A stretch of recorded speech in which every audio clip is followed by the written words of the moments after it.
नमस्कार, ये है कहानियों का अद्भुत संसार। किस्सा कहानी, कहानियाँ जिनमें हम लिखते हैं खुद को। मैं हूँ मौसमी चंद्रा, सुना रही हूँ जयश्री रॉय की लिखी कहानी जिसका शीर्षक है पिंजरा। चूल्हे में थोड़ी सी आंच बचाकर उसने बाकी लकड़ियाँ बुझा दी थी। फिर धुआंती आंखें पोंछती हुई रसोई से निकल आई थी। राना आए तो गर्म फुलके सेक लेगी, मगर वह आएगा कब? दोपहर की धूप छज्जे से सरक कर अब पिछली दीवार से नीचे उतरने लगी थी। सूरज अपनी ढलान पर था। गहरी सांस लेकर वह कुएं की जगह पर जा बैठी थी। कपड़े ही कांच ले, किसी सूरत समय तो बिताना था। आजकल सुजा के दिन पहाड़ से होते हैं, कांटे नहीं कटते। काम करे तो कितना। घर द्वार आईना बना चमकता है। धोबन संजी ठठोल करती है, बर्तन जीभ से चाट कर साफ करती है कि मांझ कर बहुरानी। जी जल कर रह जाता है। गौने के बाद दूल्हा जुम्मा 8 दिन घर में बंधा होगा। प्रेम का ज्वार जैसे हर हरा कर चढ़ा था, वैसे ही झटपट उतर भी गया। मन अघाया तो फिर से अपनी पुरानी दिनचर्या में लौट गया। हवस का रिश्ता ऐसा ही होता है। अब रोज तड़के घर से निकलता और रात नशे में धुत। बाट ज्योति पल गुनती मोम की गुड़िया जैसे विरह में पिघल कर रह गई थी। मन की आस आह्लाद असमय छींच कर रह गई थी। कोयल की कूकू, फाग, बूंदी, बांदर में मन उछाल सा भर जाता है, मगर जिसके लिए जोबन का सारा साज सरंजाम उसी का कहीं पता नहीं होता। रीति आंखों में अब सपने दुखने लगे थे। काजल अहरह लिसरे रहते। बुढ़िया आज ही दबी जुबान में कह गई है। पड़ोस के गांव की किसी बंजारन से टांका भिरा है तेरे भतार का। हाय राम जी। अकेली बिस्तर पर पड़ी पड़ी वह तस्वीर बहाती। छज्जे पर पुरवैया डाकिन चुड़ैल की तरह हू हू करती फिरती। में हिम का जुल्म अलग लगा रहता। अब तो हिया गलाने की ऊर्जा भी शेष न बची थी। तितली सरीखी सलोनी आंख पांख रेत की ढूह बनी सूखी पड़ी थी। अकाल क्या सिर्फ धरती को बंजर बनाता है? कोई सुजा की राख हुई काया को देखे तो बूझे। हर जाई मर्द का दुख हरी भरी अमराई सी औरत को बबूल का ढेर बनाकर रख देता है। इस दुख के कारागार से जाने कब मुक्ति मिलेगी। संझौती में टप टप आंख चुआती वह विरह गाती। इस विरह में घात का विष बुझा मरण दंश भी था। अबूझ व्यथा में छाती आंजर भीज कर रह जाते थे। अपनी दीदे ही बहा देगी क्या? विदाई की बेला बांह गहते हुए उसको मीता ने छेड़ा था। काश आज आकर वही आंखों की दुर्गति देख पाती।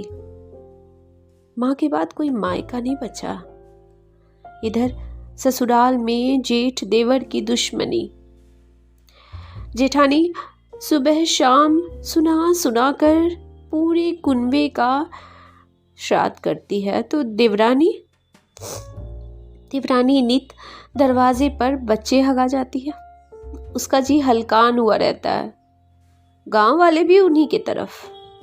गंजेरी मर्द से सभी कन्नी काटते हैं ना। बीच में रह जाती है वह बिना कसूर काला पानी काटती हुई। न पति का प्यार, न सगे संबंधियों का साथ। उसकी तो गति ही हो गई, अकेली पड़ी पड़ी जी अकबकाता है। कितने दिन हो गए खुलकर हंसे बोले। पहले जो वह खिलखिलाती थी तो जैसे जैसे बतासे बिखर जाते थे, अब तो खुद की शिनाख्त करना भी कठिन लगता है। आरसी में सूरत ना जाने किसकी दिखती है। इसी पुनों के चांद से रूप पर कभी 4-4 कोस तक बातें होती थी। पहली रात घूंघट उठाकर राणा टुकुर टुकुर तकते रह गए थे। देह पर हाथ फिराते हुए फिर ठट्ठा किया था। तुझे बिलोया तो माखन निकल आएगा, इतनी चिकनी है तू। उसकी तरफ बेहयाई से तकते हुए लोभ उसकी आंखों से मानो चुआ पड़ रहा था। सुनकर उसके गाल टमाटर सरीखे लाल पड़ गए थे। पति के वे मिस्री बतासे जैसे बोल, रस पगे सुहाग के दिन मान मनुहार, सब कुछ कितना संक्षिप्त निकला। पूस की मायावी धूप की तरह चढ़ते ही चढ़ते गौरैया सी फुर वह अवाक सोचती, वे दिन सच के थे या कोई सपना था।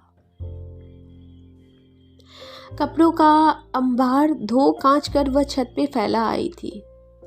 उतरते हुए देवर के आंगन में सहज नजर पड़ी तो देवरानी उसे देखकर देवर से छूटकर आंचल संभालती हुई भागी। उसके जी में एकदम से हौल उठा था। देवर बेशर्मी से हंसते हुए देवरानी की चोली हवा में लहरा रहा था। उसकी अपनी चोली यकायक छाती पर कस सी गई। सांस लेना भी जैसे दूभर हो रहा था। धड़ धड़ाती हुई सीढ़ियां उतरकर वह मटके से निकालकर 2 गिलास पानी बिना सांस लिए गटक गई थी। रात के सोने में यही बातें याद आ आकर उसका जी जलाती रहती थी।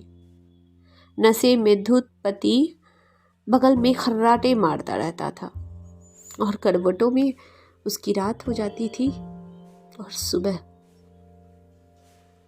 ना जाने कितनी रातों की जगार आंखों में भरकर वह दिन भर ऊँघती रहती थी। बदन टूटता था मगर आलस्य से।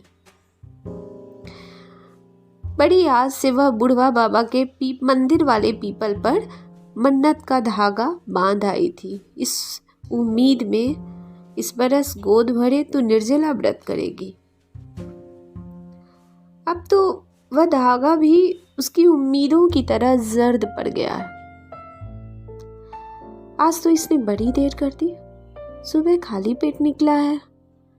पीली पड़ती धूप की आखिरी रेशों में दलान पर धीरे धीरे लंबी होती अपनी ही छाया को वह अनमन तकती रही थी। पता नहीं कहाँ रह गया। दालान में सूखती बड़ियां सहेज कर वह भंडार में रखाई थी।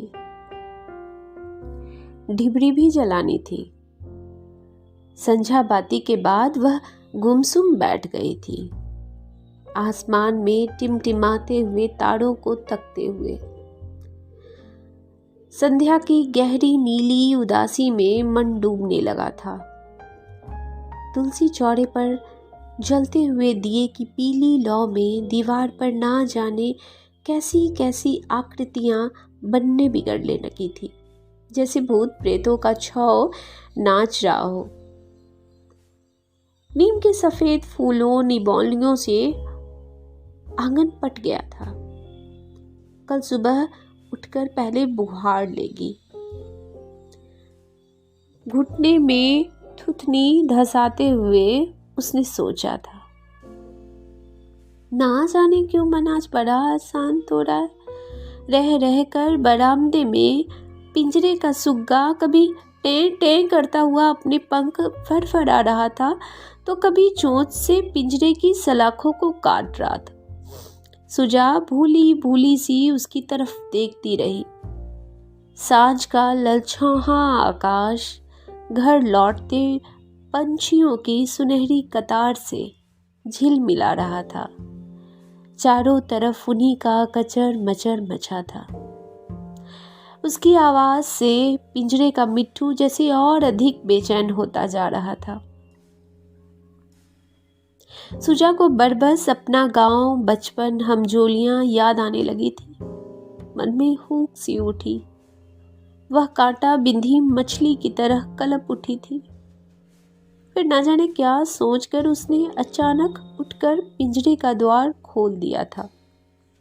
नीली मटमैली सांझ की डूबती हुई रोशनी में आकाश में पंख फैलाकर क्षितिज की ओर उड़ते हुए पक्षी की सब्ज फरफराहट को वह आस भरी आंखों से तकती रही थी।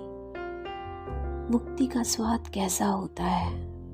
घर की गहरी सांवली दीवारों में प्रायः चुनी सी उसने सोचने का प्रयत्न किया था।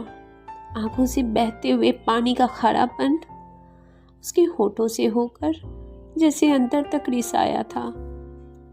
नमक का यही स्वाद रात दिन उसके हाड़ मज्जे में घुला रहता है। आज इस पिंजरे को खोलकर एक पल के लिए ही सही उसे लगा था उसने स्वयं को मुक्त कर दिया है। कंधों पर दो उजले पंख जैसे अनायास उगाए थे। सामने गहरा नीला संभावनाओं का आकाश था और एक पागल उड़ान अंदर ही अंदर कहीं पर तोल रही थी। हवा में उन्माद भर देने वाला निमंत्रण था। उसके भीतर की जंग खाई सलाखें उसे यकायक टूट कर बिखर गई थी। मुक्ति के इस छोटे से तिलिस्मी क्षण में ना जाने कितनी देर तक वह कंठ डूबी सुध-बुध खोई सी खड़ी रही थी। उसे समय का ध्यान नहीं रह गया था। बाहर दरवाजे पर खड़ाना बड़ी देर से सांकल खटखटाए जा रहा था। ये कहानी इतनी ही अभी आप सुन रहे थे मौसमी चंद्रा से जयश्री रॉय की कहानी पिंजरा। ये है फलक की कहानियों का अद्भुत संसार, किस्सा कहानी। और फिर मिलते हैं एक नई कहानी के साथ अगली बार।